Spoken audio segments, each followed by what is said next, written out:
Talking about these retirements जो कि मुसलसल सामने आ रही हैं, कल हमें पता चला विराट कोहली, देन रोहित शर्मा, राहुल द्रविड़ को ऑलरेडी पता था that he would not continue, and then आज Ravindra Jadeja he joins in the club of retirement, यानी टीम को बनाया चैंपियन और उसके बाद 3 most important pillars of team India वो T20 से जो है वो अपनी रिटायरमेंट दे रहे हैं और रिटायर हो गए हैं। सो बात यही है, कभी कभार मैं ये सोचती हूँ, आज इनफैक्ट हमारी शो पे भी यही डिस्कशन हुई थी, पाकिस्तान में रिटायरमेंट का एक अजीब ही ट्रेंड है, आपको पता ही नहीं चलता कि कब कौन रिटायर हो रहा है, कोई रिटायरमेंट देता नहीं है, अचानक से कभी किसी की वापसी हो जाती है। अभी T20 वर्ल्ड कप के दौरान जो है वो शुएब मलिक ने कहा कि चैंपियंस ट्रॉफी के लिए मैं हाजिर हूँ, तो रिटायरमेंट का कोई सिलसिला होता ही नहीं है, कभी भी कोई भी कह देता है कि मैं हाजिर हूँ, मैं खेल सकता हूँ, मैं अवेलेबल हूँ।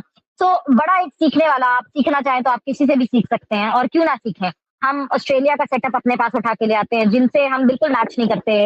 एक एथलेटिक एनवायरनमेंट है जिस तरह का, ऑस्ट्रेलिया, इंग्लैंड, न्यूजीलैंड, इन सबसे सीखने के बजाय क्यों ना हम इंडिया से सीखें, who are the closest to us, जिनकी मैं कहती हूँ जिनका लाइफस्टाइल भी हमारी तरीके का होता है, उसी तरह के हम भारी भरकम खाने खाते हैं, उसी तरह की हमारी लिविंग और हमारा लाइफस्टाइल होता है। So why not just think about that, and then yes, Jay Shah तो जितनी खुशी कल जय शाह के चेहरे पे थी, पहले जितनी टेंशन थी जय शाह के चेहरे पे वो दिख रही थी मुसलसल, वो जब उनको कट कर रहे थे तो वो टेंशन, और उसके बाद जय शाह जैसे खुश हुए, हम यहाँ वीडियो कर रहे थे और मैं वहाँ फुटेज देख रही थी, जिस तरह जय शाह ने आके हार्दिक पांड्या को भी गले लगाया, और जो जो जिस मतलब आपको ये लग नहीं रहा था कि ये बीसीसीआई के कितने बड़े ऑफिशियल हैं, because at the end of the day that age comes in forward, और जिस तरह लड़के मिल रहे थे जय शाह से, तो that was a treat to watch. So बात करेंगे इन सारी चीजों के बारे में, जल्दी से वीडियो को लाइक कर दीजिए, चैनल को सब्सक्राइब कर दीजिए, डिस्कशन का आगाज करते हैं। जी अली। हाँ जी, बड़ी यार नाजुक सी तुमने बात कर दी कि लाइफस्टाइल बराबर है, ये सारी चीजें हैं, लेकिन the factor of loyalty and factor of honesty, that is the biggest difference. आगे चल के इस चीज को और एक्सप्लोर करेंगे, लेकिन हमारे यहाँ बस छोटी सी मैं एक मिसाल दे देता हूँ कि हमारे यहाँ कप्तानी की जंग चलती रही, फैंस उसके ऊपर आंसू बहाते रहे, और टीम इंडिया के जो सीनियर्स हैं वो कप्तानी की जंग छोड़ के वो वर्ल्ड कप जीत के आंसू बहाते रहे। So that is the biggest difference. मैंने राहुल द्रविड़ की के पास स्टोरी को कवर किया, उनकी जर्नी को कवर किया, एक अपने हम्बल वर्ड्स में एक ट्रिब्यूट दिया। जैसे मैंने कहा था कि वक्त की सबसे खूबसूरत चीज़ ही है कि वक्त बदलता है। तो वक्त बिल्कुल खूबसूरत होता है क्योंकि वक्त बदलता है, वक्त एक जैसा कभी नहीं रहता, लेकिन वक्त बदलने के लिए भी आप क्या कर रहे हैं ये बहुत ज़्यादा इंपॉर्टेंट होता है। पाकिस्तान की एग्जिट को अच्छा खासा दिन गुजर चुके हैं, पाकिस्तान को घर गए हुए काफ़ी अच्छे खासे दिन गुजर चुके हैं। छुट्टियाँ मनाई गई, नहीं बनाई गई, उसपे भी बहुत बहस हुई, वो भी साइडलाइन हो गई।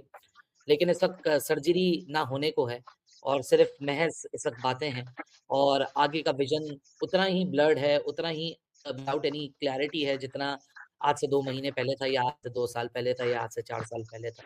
सो that is an unfortunate scenario. मैंने बोला ना कि मैं I find myself lucky कि विराट को उस लास्ट मोमेंट पे I was standing there in the ground to witness that moment.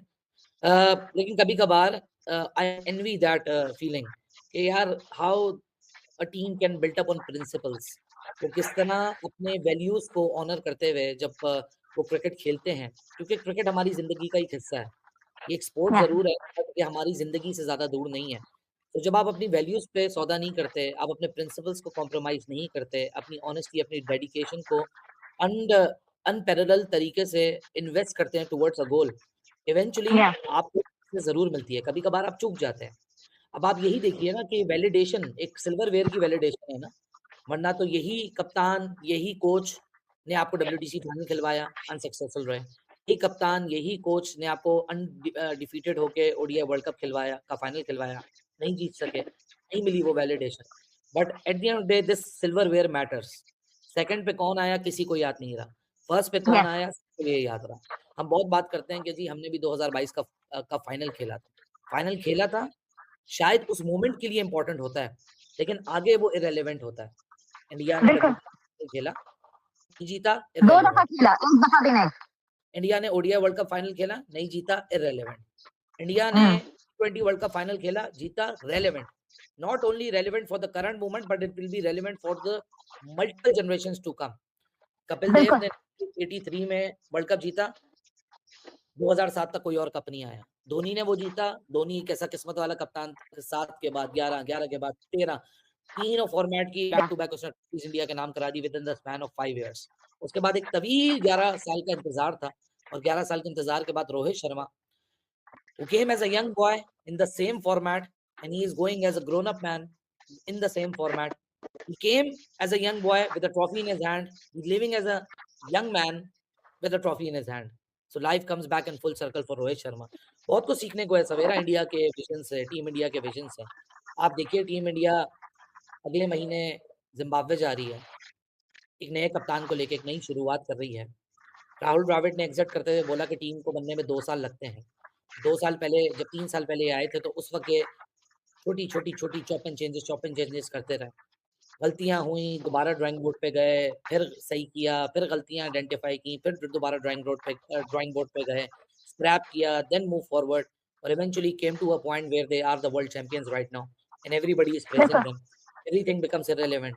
Reverse swing की एलिगेशन हो, फलाह का एलिगेशन हो, बोर्ड की आईसीसी ने फेवर किया, ये सारी बातें हों, व्हाटएवर द सिनेरियो इज़. लेकिन अगर क्रिकेटिंग Yeah. मेरिट पे बात करेंगे, लॉजिक पे बात करेंगे तो क्रिकेटिंग मेरिट यही है that India played all their games with such intensity, with such dedication. They were undefeated. They played excellent brand of cricket. The team was united.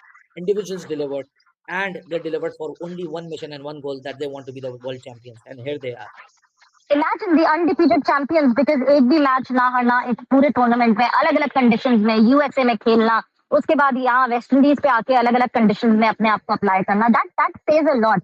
आपको अली याद होगा मैंने आपको बताया था कि मेरी रिकी पॉन्टिंग से कॉन्वर्जेशन हुई थी जब इस टाइम हम लोग यूएसए में थे तो मैं रिकी पॉन्टिंग से मिली थी और वो जो ऑस्ट्रेलियन माइंडसेट की हम बात करते हैं कि ऑस्ट्रेलियन माइंडसेट तो he said there is only a champion there is no second third. ये गलत है कॉन्सेप्ट जो हम कॉन्सेप्ट आगे पुट फॉरवर्ड करते हैं कि चलो पार्टिसिपेट किया ना अच्छी बात है कोई बात नहीं अगली दफा फर्स्ट आ जाओगे. मगर जब आप अपने यंगस्टर्स में अपने यूथ में ये बात इंट्रोड्यूस करते हैं कि it's only a champion there is no runner up because over the period of time that runner up fizzles out and it is just the champion जो लोगों को याद रहता है. अभी भी हम 10 साल 12 साल 15 साल पुरानी बात करें तो आपको सोचना पड़ेगा कि यार कौन था रनर अप किसके अगेंस्ट फाइनल खेला था. नहीं मगर जो चैंपियन बना था it will be just top of your mind और आप ऐसे ही आप उंगलियों पे गिन देंगे. तो हम पाकिस्तान क्रिकेट की बात कर रहे हैं. पाकिस्तान क्रिकेट में तो मुझे आज हम ये बैठ के शो पे बात कर रहे थे and I feel very disappointed कि जब कप्तान वापस आए हैं ना बोर्ड की तरफ से एक ऑफिशियल स्टेटमेंट आया that we tried our level best and we could not make it. ना कप्तान की तरफ से ना करते प्रेस कॉन्फ्रेंस एक ऑफिशियल स्टेटमेंट. तो अभी तक तो लोगों के जख्म ही नहीं वो हुए जख्म ही अभी तक हरे हैं और उसमें आप ट्रेनिंग्स कर रहे हैं प्रैक्टिस कर रहे हैं उसकी वीडियोस लगा रहे हैं माइकल जैक्सन का गाना चला के आप पहुंच रहे हैं एनसीए ट्रेनिंग्स करने के लिए. किस किस बात की ट्रेनिंग्स क्या क्या कर लेंगे. अब हम ये वक्त पीछे चला जाएगा क्या हम फिर से जो है वो सुपर 8 तक पहुंच जाएंगे. ये वक्त पीछे नहीं जाएगा इस वक्त में आगे ही जाना है. और फिर मतलब it gives me we had such a laughter on this statement that Babar Azam said that he is available for the Bangladesh test. मतलब कभी तो ऐसा होता है ना if anyone is not available तो वो अपनी अवेलेबिलिटी बताता है. Why Who gave this statement? मैंने तो नहीं देखी ये statement. this statement is rotating here and there that he is available. It's not an official statement. इसकी कोई बात ही नहीं है ना. देखो मैंने तो प्रैक्टिस वीडियोस में पहले भी कहा था प्रैक्टिस वीडियोस को पोर्ट्रे इस तरह किया जा रहा है कि जैसे बड़ी कोई मेहनत हो रही है बड़ा कोई आपका फोकस्ड है आगे बढ़ने में. आप अगस्त में आने वाली टेस्ट सीरीज जो कि 25 अगस्त से खेली जाएगी उसके लिए तैयारी करें. नहीं they are heading towards Canada global T20. ये सारी ट्रेनिंग्स उसके लिए हो रही हैं. चले होने दें सवेरा. मैं let me be very honest I have absolutely no objections with training videos and this and that. ये सोशल मीडिया कल्चर ने पाकिस्तान क्रिकेट को बर्बाद किया है. अगर मैं इंडियन टीम की यहाँ से देख लूँ ना अगर मैं उनसे ही कंपैरिजन की बात कर लूँ सो अब मुझे इंडियन टीम में everybody it looks like to me कि हर कोई ऑनेस्ट है. हर कोई सिलेक्ट हुआ है मेरिट के ऊपर. वो जो सीने पे लगा हुआ अपने मुल्क का जो बैज है उसकी ऑनर के लिए खेलता है. वो खेलता है जीतने के लिए. वो खेलता है चैंपियंस बनने के लिए. रोहित शर्मा जैसा क्लास लीडर है. और एक जगह हम हैं जहाँ हमारे सिस्टम के अंदर गंदे अंडे पाए जाते हैं लेकिन हम उन गंदे अंडों को साइड में नहीं करना चाहते. हम पॉपुलर ओपिनियंस करना चाहते हैं. हम ब्रेन वॉशिंग टेक्निक्स का इस्तेमाल करते हैं. हम स्मोक स्क्रीन टेक्निक्स का इस्तेमाल करते हैं जहाँ सब अच्छे का मैसेज दो कि everything is all good. Mohsin Naqvi ने जिस तरह स्टेप फॉरवर्ड करके कहा था कि जी मैं हर प्लेयर को $1-1 लाख दूंगा जब वो जीतेंगे. लेकिन हारने के ऊपर क्या बोला था मैंने तो उसका भी बोला था कि एक शर्त लगा दें कि आप $1 लाख तो देंगे लेकिन ये भी साथ शर्त लगाएं कि अगर आप हारे तो ये $1 लाख आपको वापस देना पड़ेगा बोर्ड को. वापस आप देंगे. लेकिन सवेरा इट इज नॉट अबाउट कि कौन क्या कर रहा है हमारे यहाँ क्या नहीं हो रहा. It is about time to realise where you are stepping wrong.